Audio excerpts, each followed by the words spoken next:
ತಾವು ತಂದಿರ್ತಕ್ಕಂಥ ಈ ಸಂತಾಪ ಸೂಚನೆಗೆ ಬೆಂಬಲಿಸ್ತಾ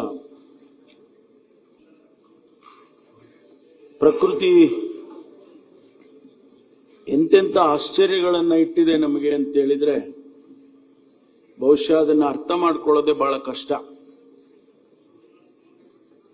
ಕಳೆದ ವಿಧಾನಸಭೆಯ ಸಭೆ ನಡೀತಾ ಇರತಕ್ಕಂಥ ಸಂದರ್ಭದಲ್ಲಿ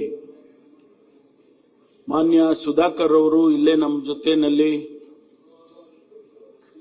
ತಮಾಷೆ ಮಾಡಿಕೊಂಡು ಅನೇಕ ವಿಚಾರಗಳನ್ನು ಪ್ರಸ್ತಾಪ ಮಾಡಿಕೊಂಡು ಅನೇಕ ರಾಜಕಾರಣದ ವಿಷಯಗಳನ್ನು ಕೂಡ ಮಾತನಾಡಿದ್ದನ್ನ ಈಗಲೂ ನನಗೆ ಮಾತನಾಡಿದ್ರೆ ಈಗ ತಾನೇ ಮಾತಾಡಿದ್ರೆ ಅನ್ನೋ ರೀತಿಯಲ್ಲಿ ನೆನಪಿದೆ ನನಗೆ. ಆದ್ರೆ ಇವತ್ತು ವಿಧಾನಸಭೆ ಬಂದಿರುವಂತ ಸಂದರ್ಭದಲ್ಲಿ ಅವರು ನಮ್ಮ ಜೊತೆನಲ್ಲಿಲ್ಲ.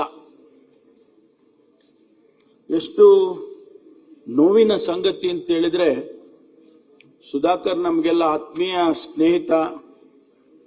ನನಗಂತೂ ಅವರ ಇಡೀ ಕುಟುಂಬ, ಅವರ ಸಹೋದರ, ಅವರ ಚಿಕ್ಕಪ್ಪ, ಅವರೆಲ್ಲರೂ ಕೂಡ ಬಹಳ ಹತ್ತಿರದಲ್ಲಿ ಇದ್ದಂಥವ್ರು ನನಗೆ.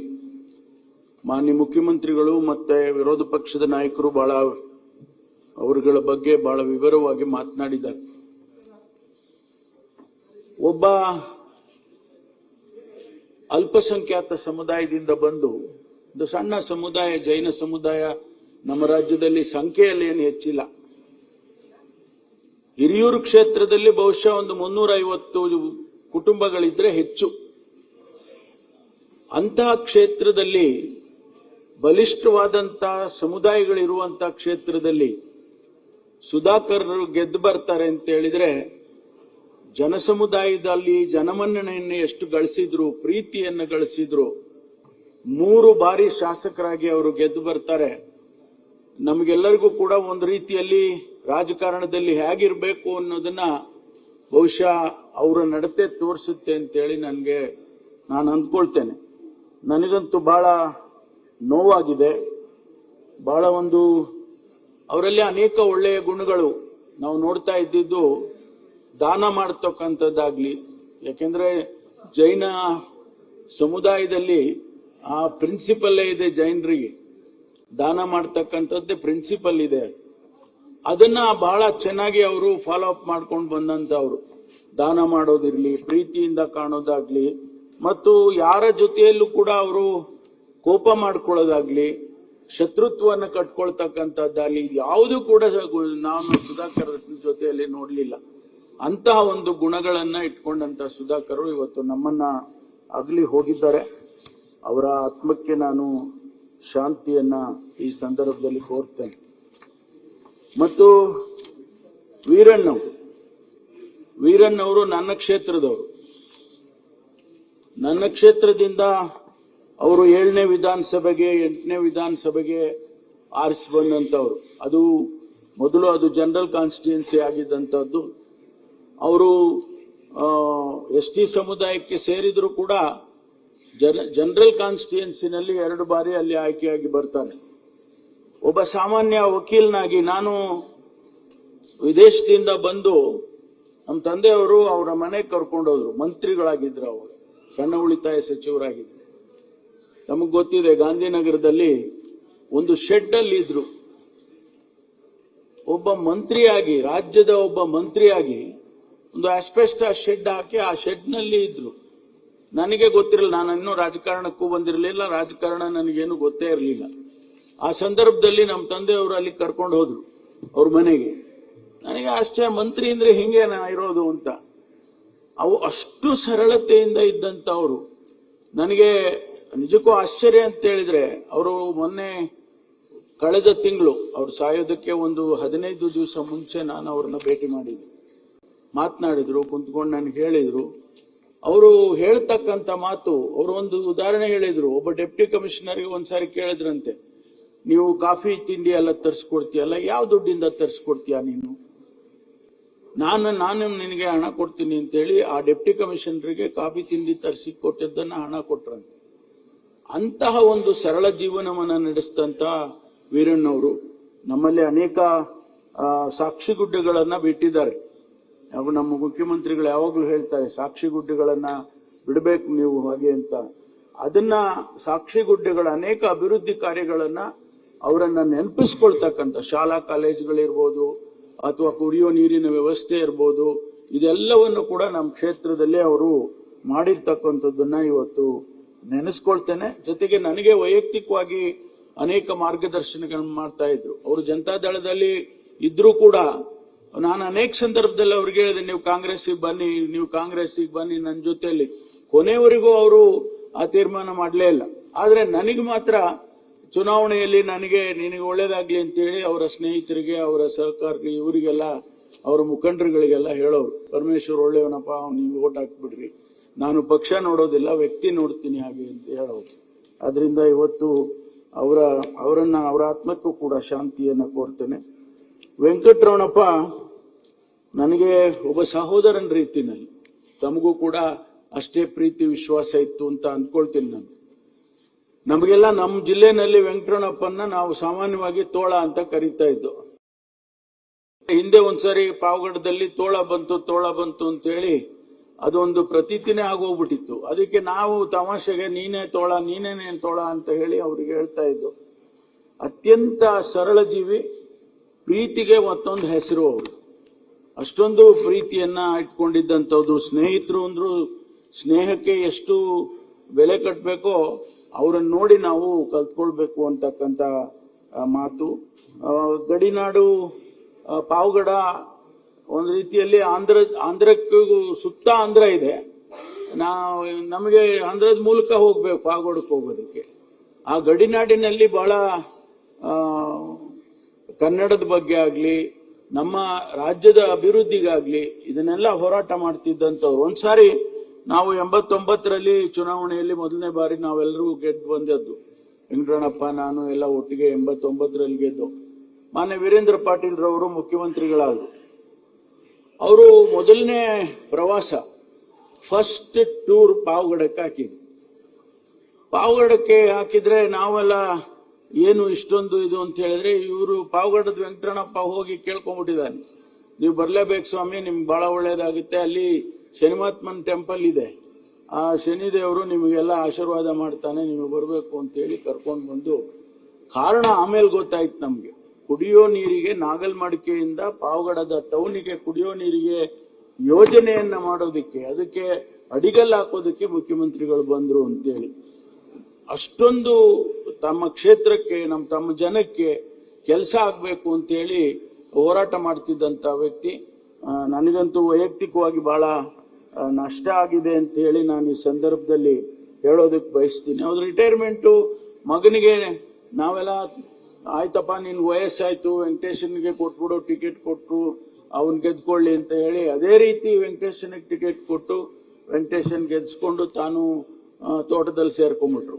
ಆದ್ರೆ ವೆಂಕಟೇಶನ್ ರಾಜಕೀಯ ಮಾಡ್ತಿರ್ಲಿಲ್ಲ, ಮಾಡ್ತಾ ಇದ್ದಿದ್ದೆ ವೆಂಕಟರಮಣಪ್ಪ ಎಲ್ಲಿವರೆಗೆ ರಾಜಕಾರಣ ಮಾಡಿ ವೆಂಕಟೇಶನ್ಗೆ ಧೈರ್ಯ ಕೊಟ್ಟಿದ್ರು ಅಲ್ಲಿವರೆಗೂ ವೆಂಕಟೇಶ್ ಶಕ್ತಿ ಆಗಿ ಇರ್ತಕ್ಕಂಥದ್ದು. ಈಗ ನಾನೀಗ ವೆಂಕಟೇಶ್ಗೆ ಹೇಳ್ತೀನಿ, ನೋಡಪ್ಪ, ನಿನಗೆ ಆ ಶಕ್ತಿ ಕೊಡೋರು ಯಾರಿಲ್ಲ, ನೀನೇ ಇವತ್ತು ಓಡಾಡಬೇಕು ಅಂತಕ್ಕಂಥ ಮಾತನ್ನ ಆಗಾಗ್ಗೆ ನಾನು ಹೇಳ್ತಾ ಇರ್ತೀನಿ. ಹಾಗಾಗಿ ವೆಂಕಟರಮಣಪ್ಪನವರು ಇವತ್ತು ನಮ್ಮನ್ನ ಹಗಲಿ ಹೋಗಿದ್ದಾರೆ, ಅವರ ಆತ್ಮಕ್ಕೆ ಶಾಂತಿಯನ್ನ ಕೋರ್ತೇನೆ. ರಾಮಚಂದ್ರೇಗೌಡರು ನನಗೆ ಬಹಳ ಪರಿಚಿತರಾಗಿದ್ದಂಥವ್ರು. ಅವರು ಭಾರತೀಯ ಜನತಾ ಪಾರ್ಟಿಯಲ್ಲಿದ್ರು ಕೂಡ ಅವರು ಮೆಡಿಕಲ್ ಎಜುಕೇಶನ್ ಮಿನಿಸ್ಟರ್ ಇದ್ದಾಗ ನಾವೆಲ್ಲ ಬಹಳ ಅವ್ರ ಹತ್ರ ಹೋಗ್ತಾ ಇದ್ದು. ಅನೇಕ ಕಾಲೇಜುಗಳ ವಿಚಾರದಲ್ಲಿ ಅವರ ಹತ್ರ ಹೋದಾಗ ಬಹಳ ಪ್ರೀತಿಯಿಂದ ಕಾಣ್ತಿದ್ದಂಥವ್ರು. ಮತ್ತು ಒಂದು ಸಾರಿ ನನಗೆ ವಿಧಾನ ಪರಿಷತ್ನಲ್ಲಿ ಅದು ಯಾವುದೋ ಒಂದು ವಿಚಾರವನ್ನ ಪ್ರಸ್ತಾಪ ಮಾಡಿದ್ರು. ಮಂತ್ರಿಗಳು ಸರಿಯಾದ ಉತ್ತರ ಕೊಡ್ಲಿಲ್ಲ. ಅವ್ರಿಗೆ ಎಷ್ಟು ಕೋಪ ಬಂತು ಅಂತ ಹೇಳಿದ್ರೆ ಕುರ್ಚಿ ಮೇಲೆ ನಿಂತ್ಕೊಂಡ್ಬಿಟ್ರು, ಚೇರ್ ಮೇಲೆ ನಿಂತ್ಕೊಂಡು ಅವರು ಪ್ರತಿಭಟನೆ ಮಾಡಿ ಅವರು ಮತ್ತೆ ಅದಕ್ಕೆ ಸರಿಯಾದ ಉತ್ತರ ತಗೊಳ್ಳೋ ತನಕ ಬಿಡ್ಲೇ ಇಲ್ಲ. ಅಂದ್ರೆ ಯಾವುದಾದ್ರೂ ಒಂದು ವಿಷಯವನ್ನ ಅವರು ಹಿಡ್ಕೊಂಡ್ರೆ ಅದಕ್ಕೆ ಏನೇ ಆದ್ರೂ ಕೂಡ ಅದಕ್ಕೆ ಕೊನೆಗಾಣಿಸ್ತಕ್ಕಂಥ ವ್ಯಕ್ತಿತ್ವ ಅವರಲ್ಲಿ ಇತ್ತು, ಅಂದ್ರೆ ಹೋರಾಟದ ಮನಸ್ಥಿತಿ ಅವರಲ್ಲಿ ಇತ್ತು ಅನ್ನೋದನ್ನ ಅದು ತೋರಿಸುತ್ತೆ. ಅವರು ಇವತ್ತು ನಮ್ಮನ್ನ ಹಗಲಿ ಹೋಗಿದ್ದಾರೆ. ಮತ್ತು ಶ್ರೀನಿವಾಸಯ್ಯನವರು ಅವರು 7ನೇ ವಿಧಾನಸಭೆ 8ನೇ ವಿಧಾನಸಭೆಯಲ್ಲಿ ಅವರದ್ದು ನೋಡಿ ಒಂದು ಸ್ಪೆಷಾಲಿಟಿ. ನಾವೆಲ್ಲ ಶಾಸಕರು ಒಬ್ಬೊಬ್ಬರದ್ದು ಒಂದೊಂದು ಸ್ಪೆಷಾಲಿಟಿ ಇರುತ್ತೆ. ಕುಡಿಯೋ ನೀರಿಗೆ ಆದ್ಯತೆ. ಕೋಲಾರದಂತ ಜಿಲ್ಲೆಯಲ್ಲಿ ಅತಿ ಹೆಚ್ಚು ಬೋರ್ವೆಲ್ಗಳನ್ನ ಯಾರಪ್ಪ ಕೊರೆಸಿದ್ದು ಅಂದ್ರೆ ಶ್ರೀನಿವಾಸಯ್ಯನವರು. ಯಾಕೆಂದ್ರೆ ಕುಡಿಯೋ ನೀರು ಇವತ್ತಿಗೆ ಸ್ವಲ್ಪ ಉತ್ತಮ ಆಗಿರ್ಬೋದು ಕೋಲಾರದಲ್ಲಿ, ಕೆಸಿ ವ್ಯಾಲಿ ಅವೆಲ್ಲ ಬಂದ ಮೇಲೆ. ಆದ್ರೆ ಅವತ್ತಿನ ದಿವಸ ಕುಡಿಯೋ ನೀರಿಗೆ ಎಷ್ಟು ಕಷ್ಟ ಇತ್ತು ಅಂತಕ್ಕಂಥದ್ದು. ಅದೇ ರೀತಿ ಪುಟ್ಟರಂಗನಾಥ್ ಅವರು 67ರಲ್ಲಿ ಬೇಲೂರು ಕ್ಷೇತ್ರದಿಂದ ಗೆದ್ದು ಬಂದಂತವರು. ಅವರು ಕೂಡ ಇವತ್ತು ನಮ್ಮನ್ನ ಅಗಲಿದ್ದಾರೆ. ಸೈಯದ್ ಯಾಸೀನ್ ರವರು ನಮ್ಮ ಹಿರಿಯ ರಾಜಕಾರಣಿಗಳು, ನಮ್ಗೆಲ್ರಿಗೂ ಅತ್ಯಂತ ಆತ್ಮೀಯರಾದಂತ ಜಾಫರ್ ಶರೀಫ್ ಅವರ ಅಳಿಯ ಅನ್ನೋದಕ್ಕಿಂತ ಹೆಚ್ಚಾಗಿ ಒಬ್ಬ ಒಳ್ಳೆಯ ಸ್ನೇಹಿತ. ನಮ್ಮ ಜೊತೆಯಲ್ಲಿ ನಾವೆಲ್ಲ 89ರಲ್ಲಿ ಬಂದ್ರೆ ಅವರು 99ರಲ್ಲಿ ವಿಧಾನಸಭೆಗೆ ಪ್ರವೇಶ ಮಾಡ್ತಾರೆ ಮತ್ತು 2008ರಲ್ಲೂ ಕೂಡ ಅವರು ಗೆದ್ದು ಬರ್ತಾರೆ. ಬಹಳ ಸ್ನೇಹಕ್ಕೆ, ಸರಳತೆಗೆ, ಸಜ್ಜನಿಕೆಗೆ ಉದಾಹರಣೆಯನ್ನ ಕೊಟ್ಟಂತ ವ್ಯಕ್ತಿತ್ವ. ಅದೇ ರೀತಿ ಶ್ರೀನಿವಾಸನ್ ಅವರು ಯಲಹಂಕ ಕ್ಷೇತ್ರದಿಂದ ಒಂದೇ ಬಾರಿ ಗೆದ್ದಿದ್ದಾರೆ. ಅವರು ಟ್ರಾನ್ಸ್ಪೋರ್ಟ್ ಸಂಸ್ಥೆಯ ಮಾಲೀಕರಾಗಿ ಅವರು ರಾಜಕಾರಣ, ಅನಂತರ ರಾಜಕಾರಣವನ್ನ ಬಿಟ್ಟಂತವರು. ಚಂದ್ರಶೇಖರಪ್ಪನವರು ಕೂಡ ವೃತ್ತಿಯಲ್ಲಿ ಕೃಷಿಕರಾಗಿದ್ರು ಕೂಡ ರಾಜಕಾರಣದಲ್ಲಿ ನಗರಸಭೆ ಅಧ್ಯಕ್ಷರಾಗಿ ಮತ್ತು ಶಾಸಕರಾಗಿ ಅನೇಕ ಜನಪರವಾದಂತಹ ಕೆಲಸಗಳನ್ನ ಮಾಡಿದಂತವರು ಚಂದ್ರಶೇಖರಪ್ಪನವರು. ವೆಂಕಟಾಚಲಯ್ಯನವರು ನನಗೆ ನಾವೆಲ್ಲ ಚಿಕ್ಕಬಳ್ಳಾಪುರ ಕ್ಷೇತ್ರಕ್ಕೆ ಸೇರ್ತಾ ಇದ್ದಾಗ, ಚಿಕ್ಕಬಳ್ಳಾಪುರ ಪಾರ್ಲಿಮೆಂಟ್ ಕ್ಷೇತ್ರಕ್ಕೆ ದೊಡ್ಡಬಳ್ಳಾಪುರ, ಮಧುಗಿರಿ, ಕೊರಟಗೆರೆ, ಇದೆಲ್ಲ ಗೌರಿಬಿದನೂರು ಇದೆಲ್ಲ ಸೇರ್ತಾ ಇತ್ತು. ಆಗ ನಮಗೆ ಬಹಳ ಪರಿಚಯ ಆದಂತವರು, ಬಹಳ ಒಂದು ಸರಳ ವ್ಯಕ್ತಿತ್ವದ ವ್ಯಕ್ತಿ ವೆಂಕಟಾಚಲಯ್ಯನವರು. ಹನುಮಂತಪ್ಪನವರು 3 ಬಾರಿ ರಾಜ್ಯಸಭಾ ಸದಸ್ಯರಾಗಿದ್ದರು. ಅವರು ನನಗೆ ಸಂಬಂಧಿ ಕೂಡ ಆಗ್ಬೇಕು.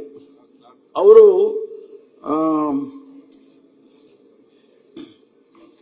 ರಾಜೀವ್ ಗಾಂಧಿ ಅವರಿಗೆ, ಸೋನಿಯಾ ಗಾಂಧಿ ಅವರಿಗೆ ಅನೇಕ ಸಂದರ್ಭದಲ್ಲಿ ಸಲಹೆ ಸೂಚನೆಗಳನ್ನು ಕೊಡ್ತಕ್ಕಂಥ ರೀತಿಯಲ್ಲಿ ಕೆಲಸ ಮಾಡಿದಂಥವ್ರು. ಎಸಿಸಿಯಲ್ಲಿ ಅವರು ಪದಾಧಿಕಾರಿಗಳಾಗಲಿಲ್ಲದೆ ಇದ್ರೂ ಕೂಡ ಹಾಗಾಗಿ ಅವರು ಹೋಗಿ ನೇರವಾದಂತ ಮಾತುಗಳನ್ನು ಹೇಳೋರು. ಯಾರು ಹೇಳೋದಕ್ಕೆ ಅಂಜುತ್ತಾರೆ, ಯಾರಾದ್ರೂ ಹೋಗಿ ಅವ್ರಿಗೆ ಅಂತ ದೊಡ್ಡವರಿಗೆ ಹೇಳಬೇಕು ಅಂದಾಗ ಒಂದಿಷ್ಟು ಅಂಜಿಕೆ ಇರ್ತದೆ ಅಂತ. ಆದ್ರೆ ಅವರಿಗೆ ಯಾವ ಅಂಜಿಕೆಯೂ ಇಲ್ಲ, ಇದ್ದದ್ದನ್ನ ಇದ್ದಂಗೆ ಸ್ಪಷ್ಟವಾಗಿ ಹೇಳ್ತಕ್ಕಂಥ ವ್ಯಕ್ತಿತ್ವ. ರಾಜ್ಯದಲ್ಲೂ ಕೂಡ ಅನೇಕ ಮುಖ್ಯಮಂತ್ರಿಗಳಿಗೆ ಅನೇಕ ಸಲಹೆಗಳನ್ನ ಆ ಸಂದರ್ಭದಲ್ಲಿ ಕೊಟ್ಟಂತವ್ರು. ಅವರು ರಾಜ್ಯದ ಯೋಜನಾ ಮಂಡಳಿಯ ಅಧ್ಯಕ್ಷರಾಗಿ, ಉಪಾಧ್ಯಕ್ಷರಾಗಿ ಕೆಲಸ ಮಾಡಿದ್ರು. ರಾಷ್ಟ್ರೀಯ SC/ST ಕಮಿಷನ್ ಅಧ್ಯಕ್ಷರಾಗಿ ಕೆಲಸ ಮಾಡಿದ್ರು. ಅವರು ಕೂಡ ನಮ್ಮನ್ನ ಅಗಲಿದ್ದಾರೆ. ಅವರ ಆತ್ಮಕ್ಕೆ ಶಾಂತಿಯನ್ನ ಕೋರ್ತೇನೆ. ಅದೇ ರೀತಿ ಇವತ್ತು ಮುಖ್ಯಮಂತ್ರಿಗಳು ಮತ್ತು ವಿರೋಧ ಪಕ್ಷದ ನಾಯಕರು ಮತ್ತು ನಮ್ಮ ಸುರೇಶ್ ಬಾಬುರೆಲ್ಲರೂ ಮಾತನಾಡಿದ್ರು. ಶ್ರೀಮತಿ ಜಾನಕಿ ಅವರು ಬಗ್ಗೆ ಎಷ್ಟು ಮಾತಾಡಿದ್ರು ಕಡಿಮೆ. ಅಧ್ಯಕ್ಷರೇ, ಸಂಗೀತಕ್ಕೆ ಯಾವ ಜಾತಿ, ಭೇದ ಮತ್ತು ಧರ್ಮ, ಆಮೇಲೆ ಬಣ್ಣ, ಸಾವು ಕೂಡ ಇಲ್ಲ.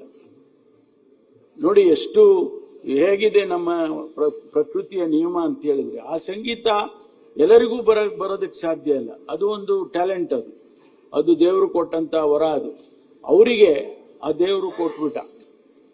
ಸುಮಾರು 48,000 ಹಾಡುಗಳನ್ನ ಒಬ್ಬ ವ್ಯಕ್ತಿ ಹಾಡ್ತಾರೆ ಅಂತ ಹೇಳಿದ್ರೆ ಅದು ಏನು ಒಂದು ರೀತಿ ವಿಸ್ಮಯ.